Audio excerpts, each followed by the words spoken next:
आजकल मैं देखता हूँ बच्चों का फिजिकल एक्टिविटी तो बिल्कुल ऑलमोस्ट खत्म हो चुकी है माँ बाप कोविड के को बाद टाइम तो। नहीं है ना।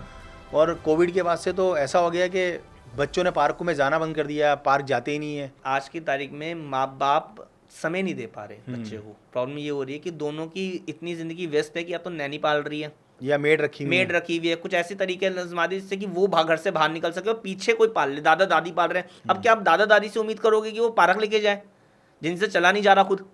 सही बात है ये भी। लोग अपने डे टू डे लाइफ में इतने व्यस्त हो चुके हैं कि वो अपने बच्चे पे खुद ही ध्यान नहीं दे पा रहे। तो क्या उपाय करें मोहित जी? लाल किताब क्या कहती है ऐसी मतलब सावधानी अगर पेरेंट्स रखें? क्योंकि मैंने देखा है बच्चा तो परेशान होता है, उनके माता पिता भी बहुत परेशान होते देखो हैं। प्रैक्टिकली तो मैं यही बोलूँगा, सबसे पहले जब एक मैरिज हो जाती है ना, आपको ये ज़रूर पता करना चाहिए हमें कौन सी उम्र है हमें संतान पैदा करने की, अच्छा।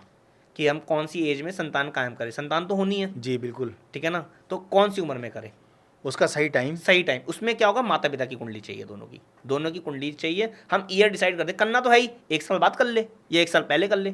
लोग कहते हैं सर हम 2 साल बाद प्लान करेंगे बेबी का। मैंने कहा करना तो अभी कर, क्योंकि अभी का टाइम पीरियड अच्छा है, बाद का टाइम पीरियड अच्छा नहीं है। बाद में तेरे में रोग भी लग जाएंगे, तेरा बॉडी भी साथ नहीं दे रही, तुम दोनों में मिसअंडरस्टैंडिंग्स भी हो जाएंगी। लेकिन टाइम पीरियड अभी अच्छा चल रहा है तो कर लो अभी। तो करना, पूछ के करो, बच्चा हेल्दी भी निकलेगा और स्वस्थ भी निकलेगा। फिर एस्ट्रोलॉजिकल बच्चा करवा लो डेट टाइम से, यानी कि जो कमी आपकी ज़िंदगी में रह गई वो आपका बच्चा पूरी कर देगा। मतलब वो आपको आपकी ज़िंदगी में आके वो 200%। जैसे अब आपने कहा कि डीएनए से कह लीजिए या पेरेंटल कोई बीमारी हो जाती है। मेरे एक भैया हैं, उनके अंदर क्या है कि उनके किडनी लीवर के इन्फेक्शंस दादा को भी रहे, पापा को भी रहे, हेरिडिटरी बच्चे है। को भी रहे और बच्चे में भी आ गए। अब इसको कैसे बदला जाए?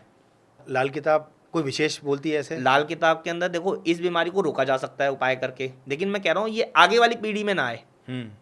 तो इसके लिए या तो पितृ ऋण का उपाय कर दो अपनी कुंडली से। तो ये कैसे पता लगे कि पितृ ऋण है और इसकी वजह से ये प्रॉब्लम आ रही कुंडली है? से आराम से देख के पता लगा जा सकता है। अच्छा। कुंडली में 9 ग्रहों के पितृ ऋण का पूरा वर्णन है कि आपके घर में पितृ ऋण कौन कौन से है और आपने किया कर्म क्या क्या किया, ये भी बताता है। अच्छा। ये नहीं बताता कि पितृ ऋण है और आपको पता ही नहीं है वो पितृ ऋण क्यों है। उसमें ये भी वर्णन बताया जाएगा कि आपके माता पिता ने ये कृत कार्य करे हैं, इस वजह से ये वाला पितृ ऋण इस बच्चे की कुंडली में आ गया। अच्छा, पितृ अपनी जो हमारे जो दादा परदादा, हाँ। उनके पिताजी। हाँ, इसमें ये कहते हैं जो लोग एक्सपायर हो चुके हैं उनकी तरफ से जो गलतियां करी जाती, जो अनजाने में वो गलतियां कर देते हैं। जैसे मान लो पहले के टाइम पे खेतों में आग लगा दी जाती थी, उसको कह लीजिए कि फसल खत्म करने के लिए या कुछ करने के लिए गलती से लगा दी गई। अब उसमें जीव जंतु कितने जल जाके मर जाते थे। तो ऐसी अवस्था में भी पितृ ऋण लग जाता है। अब आप क्या कर रहे हैं कि पहले के ज़माने में औरत के ऊपर हाथ उठा दिया जाता था तो पितृ ऋण लग जाता है। गाय को डंडे मार के हटाया जाता था तो पितृ ऋण लग जाता है।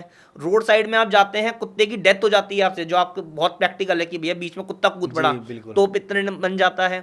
घर से सांप निकला और आपने जूते चप्पलों से कूट कूट के मार दिया तो पितृ ऋण लग जाता है। किसी से आपने बेईमानी करके प्रॉपर्टी छीन ली तो पितृ ऋण लग जाता है। पितृ ऋण लगने के बहुत फैक्टर है, बहुत चीज़ें हैं। जैसे आपने जांच करवा ली अपने बेबी के लिए और उसमें पुत्री संतान थी, उसका अबॉर्शन करा दिया तो बुध का पितृ ऋण लग जाएगा। जाने या अनजाने में जो गलतियां कर दी गई है उसका फल तो भोगेगा, और आप नहीं भोगोगे तक तो बच्चा भोगेगा। मतलब मुझे आपसे बात करके ये समझ में आया, अभी आपने जो एग्जांपल दिया कि अगर हम किसी के लिए कुछ गलत करेंगे या गलत सोचेंगे तो उसका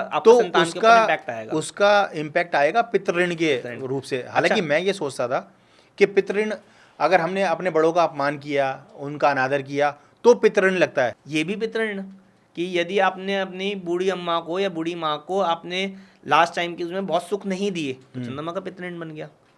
आपने अपने पिताजी को अपशब्द किया या पिताजी के ऊपर हाथ उठा दिया तो आपका सूर्य का पितृ ऋण बन गया। आपने पीपल का पेड़ कटवा दिया तो आपका बृहस्पति का पितृ ऋण लग गया।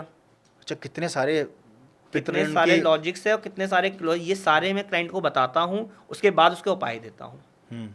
और इसमें सबसे अच्छी बात क्या है सचिन जी, लाल किताब के अंदर, कि पितृ ऋण की पूजाएं नहीं है।